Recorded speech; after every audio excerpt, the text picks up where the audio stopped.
हाँ 25 हो गए, पाठ करेंगे स्पीड में। यस्य स्वयं स्वभावाप्ति प्रभावे कृत्स्नकर्मणः तस्मै संज्ञानरूपाय नमोऽस्तु परमात्मने। योग्योपादान योगेन दृष्टा स्वर्णकामता द्रव्यादिस्वादिसम्पन्ना स्वात्मनोऽप्यात्मकामता वरं प्रभेपदं दैवं नामृतैव विनारिकं छायातपस्योर्भेद प्रतिपालयतोर्मः यत्र भावः शिवं दत्ते योगी यद्युर्गतिः।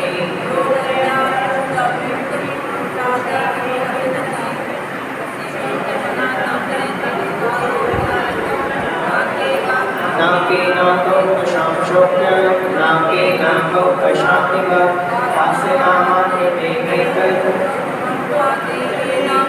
तथा युक्ते जयन्त्येते रोगा इमामति संहृतं ज्ञानं स्वभावं लभते नहि।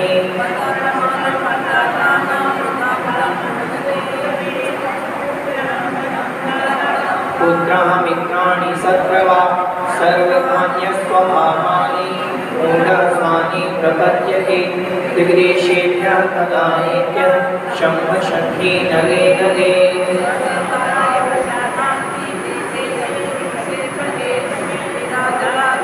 कथं भक्ते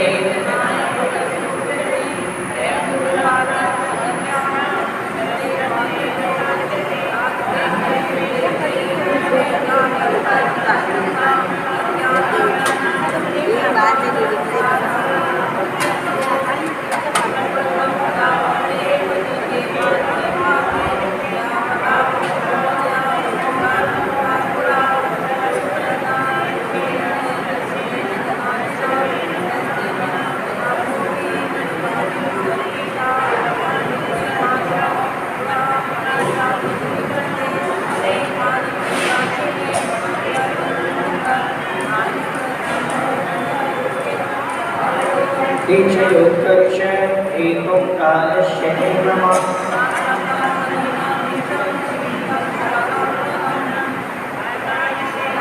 विद्यः पवित्रः सञ्चिनोति यः स्वशरीरं स्वपङ्केन श्नास्यामीति विलिम्पति। आपते आत्मकान् प्राप्तः बन्धुतिप्रतिपादकान् अन्ते सुदुस्त्यजातान् कामं कः सेवते सुधीः।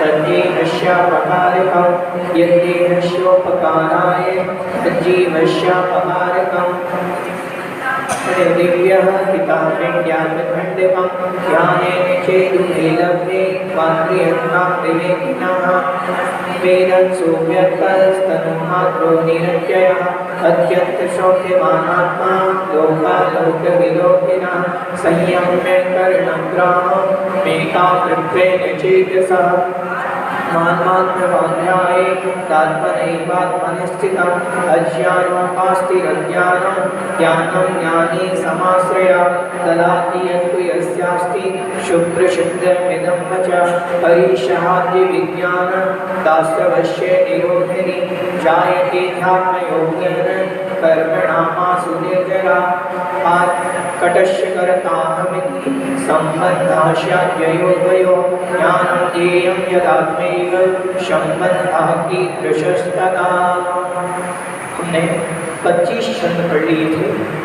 25 छंद अगर आप लोग कहें तो सोमवार को इसका एक संक्षिप्त टेस्ट मिलेगी जिसमें आपको टिक लगाना पड़ेगा, लिखना कुछ नहीं है। आपको लिखना कुछ नहीं है, आपको प्रश्न बना देंगे, उनमें 4 ऑप्शन होंगे, ध्यान से सुनो। उसमें 4 ऑप्शन होंगे, 4 ऑप्शन में से सही ऑप्शन क्या है, ठीक।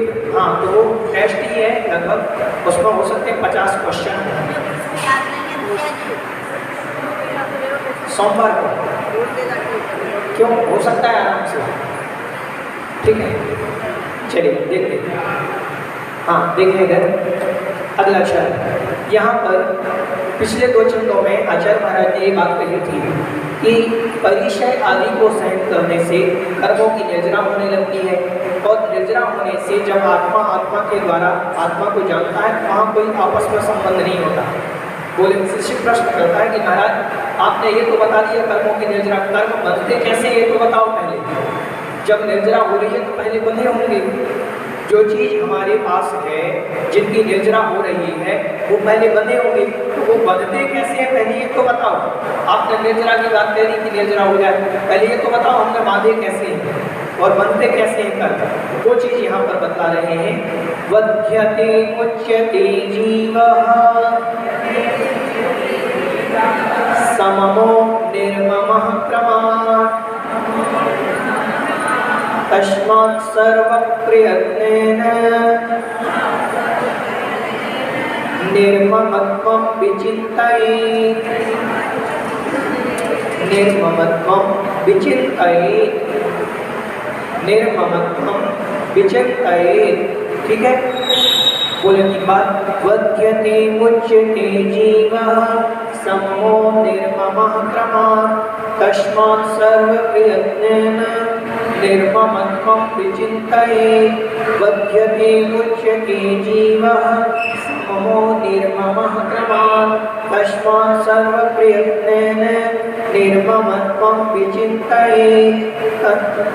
वध्यते मुच्यते जीवः सममो निर्ममः क्रमात् तस्मात् सर्वप्रयत्नेन निर्ममत्वं विचिन्तयेत्। यहाँ पर क्या कह रहे हैं? वध्यते बंधता है, मुच्यते छूट जाता है, जीवा जीव, जीव बंधता है और छूटता है। किनसे? कर्मों से। किनसे छूटता है, किनसे बनता है? कर्मों से। कर्मों से बंध भी जाता है और कर्मों से छूट भी जाता है। अब कैसे होता है? तो कह रहे बध्यते सममो मुच्यते निर्ममः। इधर देखें, ऐसे लगा लेना है। बध्यते के साथ लगाना है सममः और मुच्यते के साथ लगाना है निर्ममः। क्रमात् मतलब क्रम से। कैसा क्रम लगाना?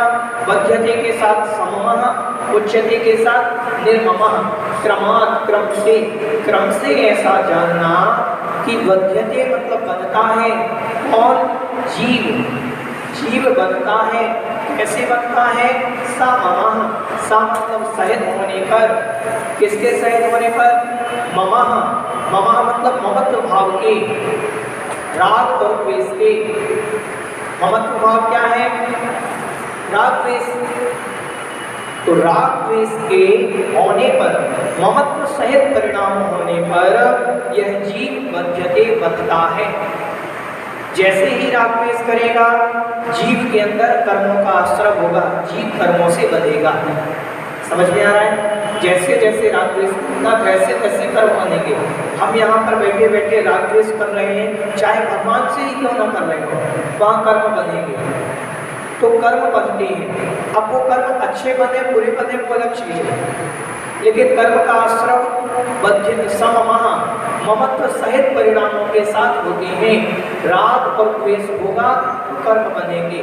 हमने आपको बताया था कि एक व्यक्ति रेगिस्तान में धूल में चला गया, शरीर पर कपड़े नहीं पहने था, तो उसको धूल नहीं चिपकी, और एक तेल लगा करके गया तो धूल ला करके बहुत सारी चिपक गई। तो तेल है राग द्वेष। तेल नहीं लगाओगे तो धूल चिपक ही नहीं सकती। आत्मा कहीं भी चली जाए, अगर राग द्वेष ना करे तो कर्म आएंगे ही नहीं। लेकिन राग द्वेष जब तक है तब तक कर्मों का आश्रय होगा, कर्मों से बनेगी। तो बध्यते मतलब बनती है, ममत्वपने से सहित होने पर यह जीव। ठीक है। मुच्यते छूट जाता है, मुच्यते मतलब छूट जाता है। निर्ममः, निर मतलब रहित होने पर। किसके रहित होने पर? ममः ममत्वपने के। निर्ममः छूट जाता, निर्ममः मतलब ममत्वपने से रहित होने पर।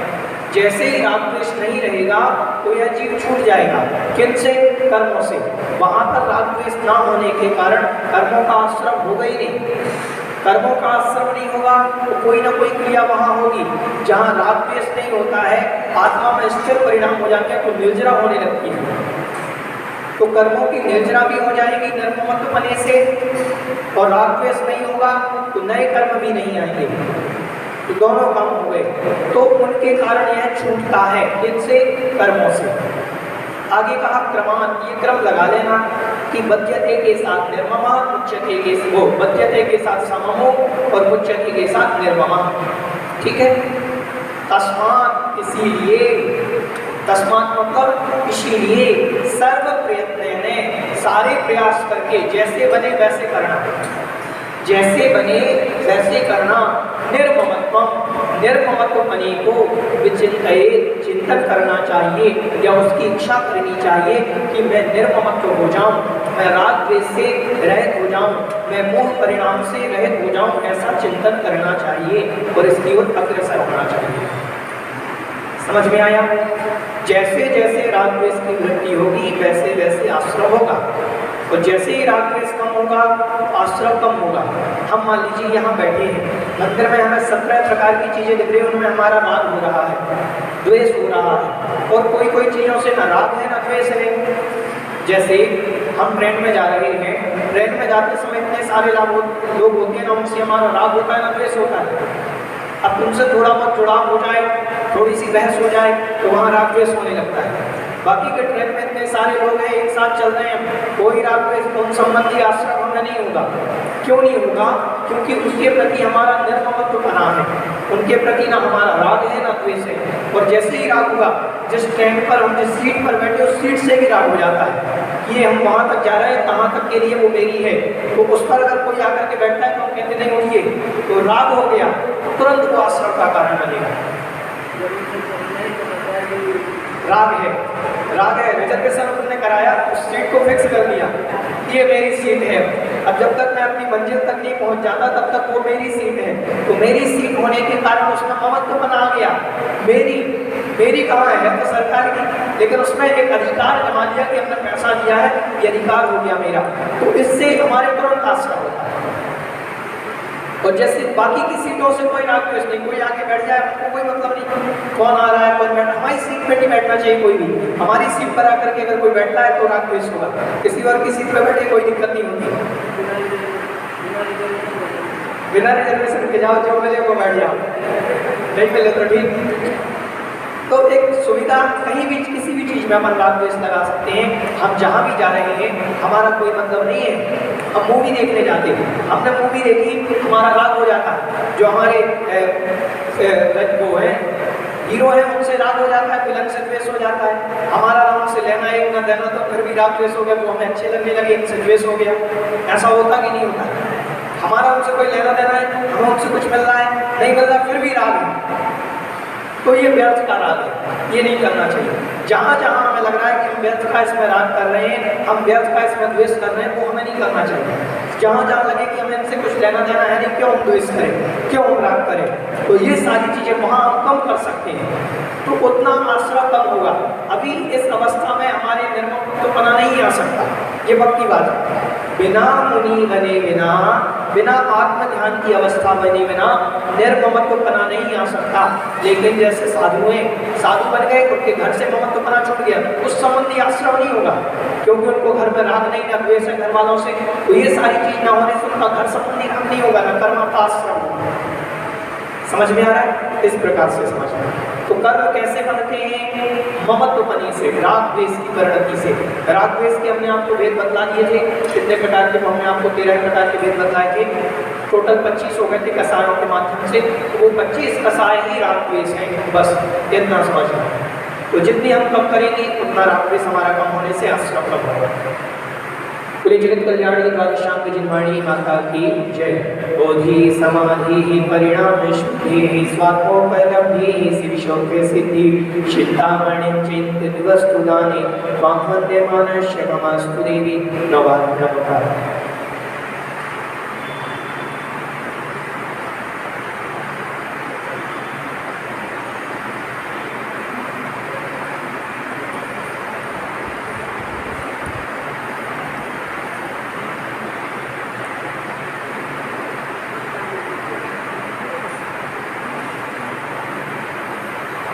जगत कल्याणी द्वादशांग जिनवाणी माता की जय।